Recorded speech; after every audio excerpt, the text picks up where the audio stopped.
22 दिसंबर की रात में इशा की नमाज हुई और 23 दिसंबर से वह नमाज बंद हो गई। उस वक्त के जो डीएम साहब थे, नायर साहब ने उसको लॉक डाल दिया। हम अपनी मस्जिद से उस वक्त महरूम हो गए।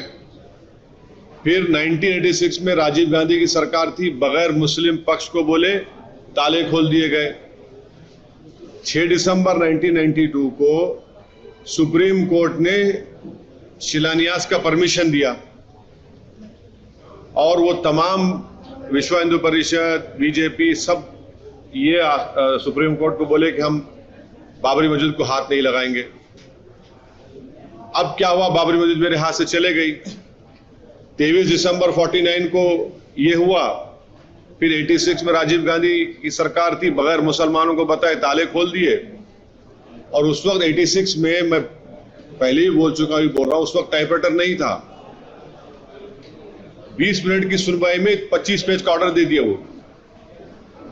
और बाद में जज साहब अपनी किताब में लिखते हैं कि मैंने ऑर्डर इसलिए दिया क्योंकि जब मैं कोर्ट में बैठा था तो मैंने एक बंदर को देखा और बंदर को देखने के बाद मुझे ये मालूम हुआ कि कुदरत मुझे कुछ कह रही है।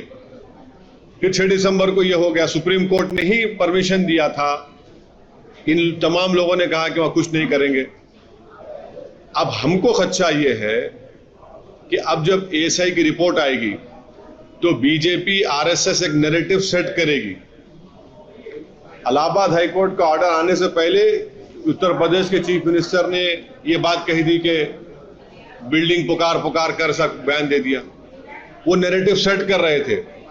अब जैसा एएसआई का रिपोर्ट आएगी, नैरेटिव सेट किया जाएगा पूरे देश में। उसके बाद मेरे को खदशा ये है, हम उम्मीद करते कि ना हो। हमको सुन लीजिए, हमको खदशा है कि कहीं 23 दिसंबर ना हो जाए। हमको खदशा है कहीं 6 दिसंबर ना हो जाए। खदशा है, एप्रीहेंशन जिसको बोलते हैं इंग्लिश में, वो है हमको। और हम नहीं चाहते कि ऐसे कई बाबरी मस्जिद के इश्यूज खुल जाएं।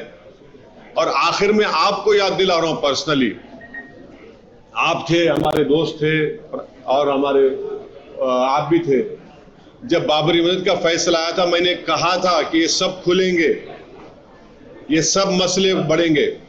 और आखिर में हम आपको बताना चाह रहे कि बाबरी मस्जिद, राम मंदिर के सुप्रीम कोर्ट के जजमेंट में आप लोग पैराग्राफ नंबर 102 पढ़ लीजिए, पैराग्राफ नंबर 103 पढ़ लीजिए, पैराग्राफ नंबर 105 पढ़ लीजिए, जिसमें सुप्रीम कोर्ट ने क्या कहा प्लेसेस ऑफ वर्शिप एक्ट के बारे में। प्लेसेस ऑफ वर्शिप एक्ट है क्या कि किसी भी समुदाय के रिलीजियस प्लेस का रिलीजियस कैरेक्टर ना बदला जाए। अब ये जो सर्वे होगा, इससे उस मस्जिद के रिलीजियस कैरेक्टर बरकरार रहेगा या बदल दिया जाएगा। जो योगी आदित्यनाथ ने कहा वो बात, वो कि रिलीजियस कैरेक्टर को रखने की बात थी या मस्जिद में से नमाज खत्म करने की बात उन्होंने की।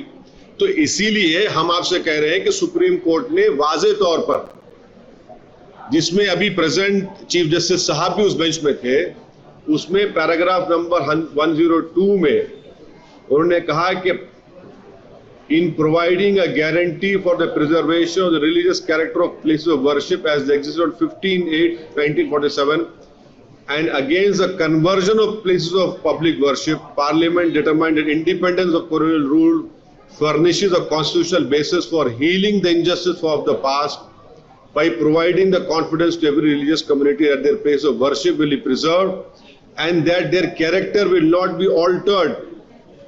फिर अगर आप देखेंगे पैराग्राफ नंबर 103 में, the law speaks to our history and to the future of the nation, cognizant as we are of our history and of the need for the nation to confront independence for the watershed movement to heal the wounds of the past.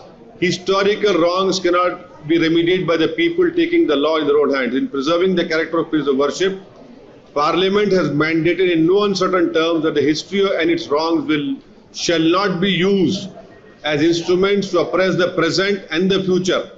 अब paragraph number 5, माफ करना आपका time ले रहा हूं मैं, इसमें उन्होंने वही बात कही दी है